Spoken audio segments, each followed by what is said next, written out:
Shalom and welcome to Jerusalem Studio. When Supreme Leader Ayatollah Ali Khamenei and his Islamic Republic subordinates consider their options, they probably see a weakened so-called axis of resistance. Syria is out, Hezbollah was badly beaten, and the Houthis must surely understand that their next fight with Israel will find them facing a much stronger IDF than the one formerly preoccupied in Gaza. However, the most important factor to consider here is President Trump's foreign policy vis-à-vis the Middle East, more specifically on the Arab Peninsula, where Iran now faces a stark choice, either to join the moderates or to persist in its militancy and thereby absorb the inevitable blows coming its way from both Israel and the United States. Joining us to discuss this matter include retired Colonel Dr. Eran Lerman, who is formerly Israel's Deputy National Security Advisor, currently Vice President of the Jerusalem Institute for Strategy and Security, and a lecturer at Shalem College. It's great to see you, sir. Good to be back. It's always good to have you, Eran. Also joining us from the United States is Professor Russell Berman, formerly Senior Advisor at the U.S. State Department's Policy Planning Staff, and currently the Director of the Middle East and Islamic World Working Group at Hoover Institution at Stanford University, where he is also a lecturer, among others. It's great to see you, Russell. Good to see you, Jonathan. Always a pleasure having you. Last but not least, our TV7 Editor-at-Large, Mr. Amir Oren. Amir, the complexities of the Middle East have not sided. I seem to be in a position where I disagree with the president about peace and security and prosperity in the Middle East right now. That's not necessarily the case. And yet, the foreign policy of the United States is instrumental to everything that we are to expect in the near future, in the medium term, the long term. But ultimately, from our perspective here in Jerusalem, the sands continue to shift and are being molded into a new tectonic type of infrastructure, and one that may not always bode well for the state of Israel. So a word about traditional strategy, and there will be a caveat at the end. Traditionally, nations prioritize. They mark a certain front as their main effort, their main adversary, and the others are held in check. They are, according to the definition, secondary to the main effort. And for the United States, obviously, China is the main effort, and other fronts should be secondary. What we see is that Latin America right now is almost as important to the Trump administration as China, and obviously the Middle East is perhaps third, depending on where Ukraine is situated. In the Middle East, once again, the Persian Gulf or the Arabian Peninsula is top priority, and therefore the Levant, including Israel, Gaza, Israel, Lebanon, is second, or if Syria is second, Israel is only third. Now comes the caveat. Trump is not traditional. For Trump, it could change. He could try to focus on China, on Venezuela, and at the same time also decide that he must finish the job in Iran. So all bets are off. Well, I think if you really listen closely to what President Trump says, you understand his intentions. And hear from the words a wise participant in today's panel once told me, take Trump seriously, not literally, Professor Berman, when we're talking about what President Trump has been saying about the Middle East. We should take seriously the intentions of bringing about a peace resolution, about reordering the structure of this region to the benefit of the United States, its allies, partners, But the way the Washington elites under the Trump administration view it today, which might not have been the case a couple of years ago, what are we to take out of that, and what are we to translate that into vis-a-vis expected policies to be implemented into the near to medium future? It is complicated because there are U.S. interests involved, there are the political ambitions of President Trump, and of course, there's the never-ending complexity of the Middle East. Let me try to tease those apart a little bit. There should be no doubt that President Trump will be acting in terms of what he views as American national interest. In addition, politically, I think he is eager to score some foreign policy victories, maybe even in the short term, leading in the lead up to the midterms and then the next presidential election. Of course, the big question is who is going to succeed President Trump, and I'm sure he's not neutral on that question. With regard to the Middle East, I think there are maybe 3 points that should be emphasized. For President Trump's moderately realistic foreign policy, idealism fades into the background. That is to say that we are no longer in the era of democracy promotion. He's not going to overthrow the Saudi monarchy. That points towards stability, but it also points to the fact that, in a sense, the argument of Israel being the sole democracy in the region, which of course still holds a lot of importance for big parts of the American electorate, is not as important as it was in the past, because democracy is less important than in the past. Stability, peace are more important than revolution. Secondly, a key feature of the Trump foreign policy is the priority of the economics over the political. He and his team believe that if economic interests align, peace will follow. That's very different than pursuing a military or a political balance of power. And third, his goal is stability. He wants to come out of this being seen by history as the great peacemaker. That is his norm. He's not interested in a world transformative agenda. He's interested in a world stabilizing agenda. And in that sense, despite his populism, he remains deeply conservative. Thank you, Professor Berman. Dr.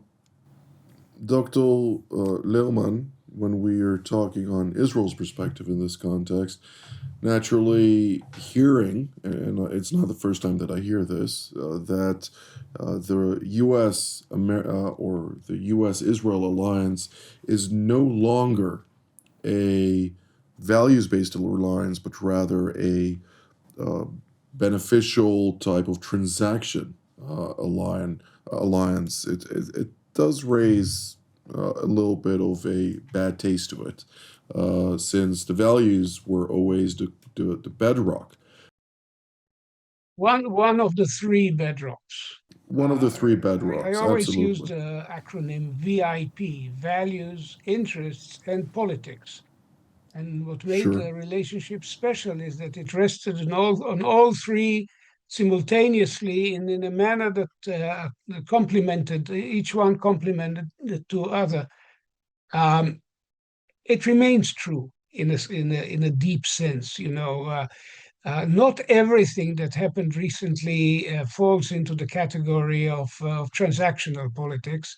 For example, the decision by the administration, based on a growing pressure in Congress, to list the Muslim Brotherhood offshoots, for example, as terrorist organizations, that still indicates that there is a sense that the fight for the ideological future of the region is still going on. At the same time, the very transactional relations with Turkey, with Qatar, point in a different direction. And as Professor Bernard said, it's complicated. It's extremely complicated. On the question that is uppermost on the mind, I believe, of Israeli decision makers at this point is where are we going on Iran? Everything else is not only secondary, in a certain sense, it's derivative, because and then there's another question. It's where are we going with Erdogan's Turkey? But that's a different story. Right now, we are in an unprecedented junction in which Israel, the defense establishments of Israel and the United States are working closer with each other than they've ever been. Once upon a time, CENTCOM used to shun Israel and keep us, wouldn't touch us with a 10-foot pole. Nowadays, they have created a command structure on Israeli soil with Arab participants. This is all science fiction. I mean, to people who grew up in a different era, just a few years ago, that would have been unthinkable. The Emiratis and the Bahrainis are there with American officers, European officers, and Israeli officers in a facility that's working to design the future of Gaza. This is all remarkably different than anything we've experienced in the past. Of course, Operation Midnight Hammer, that was essentially the last blow of the Israeli campaign, which we called Rising Lion in June this year. Again, brought the United States into a very different level of cooperation with Israel, essentially unprecedented. We've never been in military action shoulder to shoulder with each other. So this is one aspect of the situation which has transformed the relationship. It's not free of tensions, of course, but it is focused clearly on the need for something to happen to put the Iranian nuclear portfolio and the Iranian subversive portfolio behind us. A key element added recently is the snapback and the growing pressure on the Iranian economy. We are paying attention to many things in Israel. We're not paying attention to the rate of the rial against the dollar, but it has crossed the 1.16 million rial to the dollar, and it's in free fall. So the Iranian economy, Iranian society, the ability of the Iranians to continue and wreak havoc in the region is now being put to the test. And they are coming to a fork in the road, which will decide, I think, many things. Do they want to actually escalate, which is probably the instinct of Khamenei and elements of the IRGC, escalate by going on terrorist campaigns abroad? We've seen arrests from Australia to Europe, by reactivating the Houthis, by building up a relationship between the Houthis and the Iraqi militias. All of these are tools of provocation and escalation. Or if you follow the trail of Arakchi and Iranian diplomacy, to see if they can actually negotiate their way out of the ever deepening hole in which they find themselves. This is the decisive element, and I think on this there is relatively less daylight between Israel and the United States than there is on other issues such as Syria in particular, and Lebanon to some extent. Indeed. Mr. Oren, I'd like you to somewhat expand on the Israeli angle in this context, since Israel is, of course, looking at the American approach to the Middle East. It is very close to this administration, particularly the one who just left his office, Ron Dermer, Israel's former strategic minister, who no longer, he might be playing roles behind the scenes, but he's no longer officially in that position. What is the current nature of the relationship, and to what degree do Israeli concerns impact Washington's decision making? It's very simple. Professor Berman is right that the issue is complicated, but the bottom line is very simple. Trump is calling the shots. Now, of course, there is an Israeli input Netanyahu personally or through Dermer or through his engagement with Jared Kushner, whose bed he used without Kushner when Netanyahu was just making speeches after he fell from power. In 1999, he made a living by going to the States, staying with the Kushners, Charles Kushner, Jared's father. And when he had to crash on some friend's bed, Jared, the kid, was sent out of his room someplace else so that the guest of honor, Bibi, would be able to use it. So, of course, they go back a long time. But nevertheless, Trump being Trump, he takes counsel of his own needs and whims and what have you. Now, during the Cold War, of course, the Soviets, first fearing that they were secondary and they were at a disadvantage, tried to project power, the image of power, the threatening bear. Later, both parties understood that this is causing instability and better to try and de-escalate, even verbally.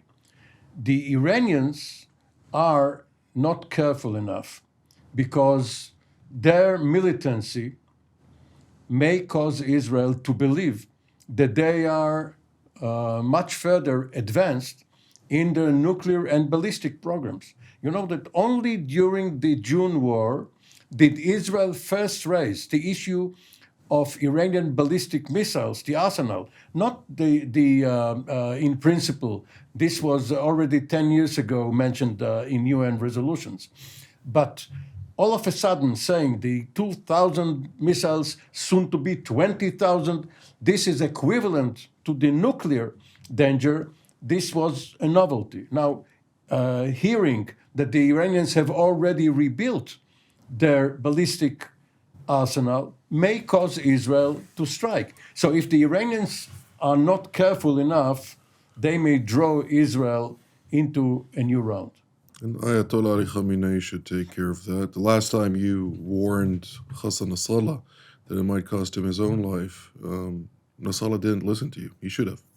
And it seems like the outcome was... And Khamenei, we know, is a devout watcher of TV7. Of yours. No, Professor Berman and Dr. Lerman. All right. Well, Professor Berman, all jokes aside, I'd like to ask you specifically on the broader complexity, if you will. The United States is engaged, of course, in an age of strategic power competition, but there are regional rivalries taking place under its nose, particularly in this theater. We're talking, of course, about two allies that have the capacity to project power beyond their own boundaries, namely Turkey and Israel. When I spoke with multiple individuals in the United States over the Syria portfolio, they all told me that ultimately their point of reference was Turkey rather than Israel when they're talking about that country. But just now we see that those complexities are not necessarily paying off, and that Turkey, the foreign minister Hakan Fidan, travels to Tehran, meets with his counterpart Abbas Araghchi, and tells him that they see eye to eye on everything that has to do with Israel's, with the danger of Israel as the most threat, the largest threat to regional security. Both countries view this the same way, and now we also identify that while the United States has an ally, namely Turkey, discussed this with the number one threat reference for Washington's foreign policy to the Middle East, it does raise a couple of questions, doesn't it? It raises surely more than a couple of questions. Of course, most of those questions have to do with Ankara. It has long been the case that Turkey has been treated as a vital NATO ally.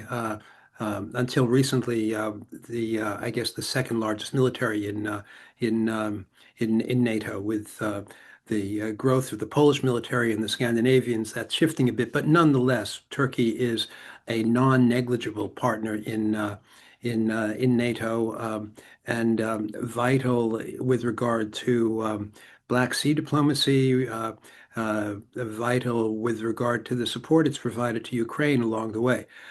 Nonetheless, Turkey is one question, and Erdogan is a second question.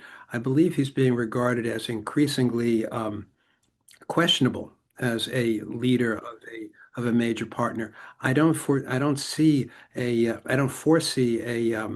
a break in that relationship, but a growing degree of skepticism with regard to Turkish policy declarations, such as the one that you mentioned, Jonathan.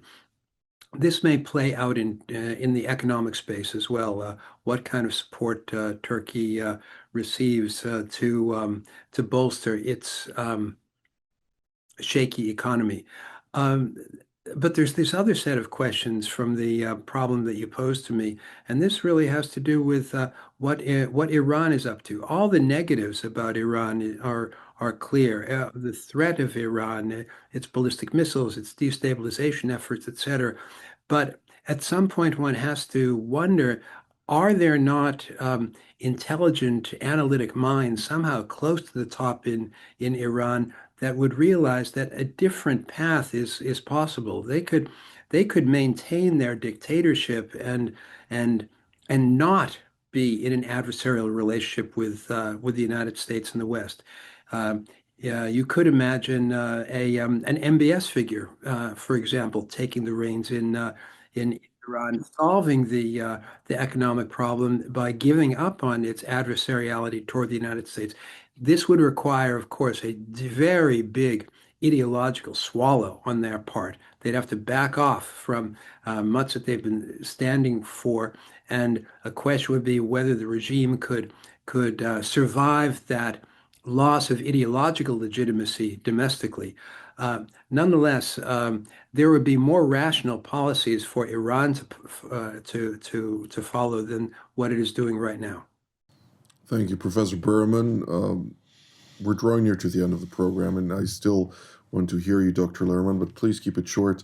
On the question of Turkey, U.S. foreign policy, and Israel, how does that play out for Syria? Well, we have leverage in Syria, significant leverage. First of all, because we have absolute military dominance in over Syrian airspace. We have strategic positions beyond the 1974 line. We have a relationship with the Druze, which is significant, with the other minorities. So we do have a basis for demanding that Syria does not become a base for an unbridled Turkish dominance and ideological hostility. And this is, I think, an ongoing discussion. We have a channel of communication. We have a mutual friend with Erdogan, namely the Azeris, who have interests both in Ankara and in Jerusalem. But at the end of the day, we are worried that there is undue influence for personal reasons. I don't want to be too specific, but there's undue influence in Washington for Erdogan's point of view, particularly on the future of Syria, which could have been manageable like we managed the relationship with the Russians, deconfliction and all, if it wasn't for Erdogan's blatant and aggressive designs on the future of Israel as well, his wish to interfere in Gaza, his ambitions to basically liberate Al-Aqsa, Jerusalem. These are highly problematic positions of him and elements of the AKP. And this is why we are putting this to the test of American positions when it comes to Gaza. I think the crucial testing point is whether or not Turkey would be allowed to have a significant military footprint in Gaza. If not, if there isn't an understanding in Washington of Israel's reservations in this regard, I think this could serve as a basis also for, let's say, a frank discussion on the Syrian question.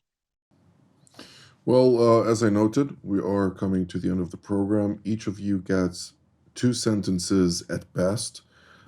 Professor Berman, we'll start with you. Well, as I said before, the issue is going to be aligning economic interests in order to achieve stability rather than the democracy promotion that prevailed for decades in the past. That's the path to stability that the president, I believe, will want to follow. Dr. Lehrman? I think there's still a nuclear issue to be settled. President Trump has learned the hard way with the North Koreans that once the horse bolts, there's no point in locking the stable doors. And therefore, I think he is still committed, and the American establishment is still committed to preventing Iran from getting to the bomb. And everything ultimately is still secondary to that mission. Mr. Owen? Before Iran, there is Syria. And while political leaders always try to portray their goals as complementary, they can do 2 steps at once. One must take priority. And when Israel says that its security interests are the protection of its northern front and the protection of Sueda and the minorities, Trump will force Netanyahu to choose and to choose Israel's own protection over the minorities because he wants the central government in Damascus to be paramount. And this is going to be a very tough meeting between Netanyahu and Trump because Netanyahu will be under a lot of pressure to back down. Unfortunately, I do agree with you on this. With that, I'd like to thank Professor Berman and Dr. Lehrman for all of your insights today.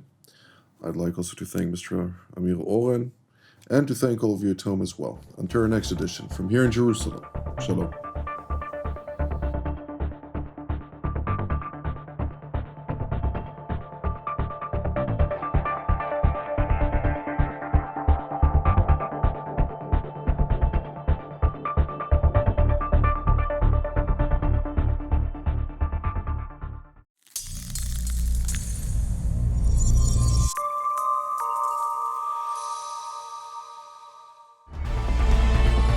Jerusalem Studio, now available on Spotify.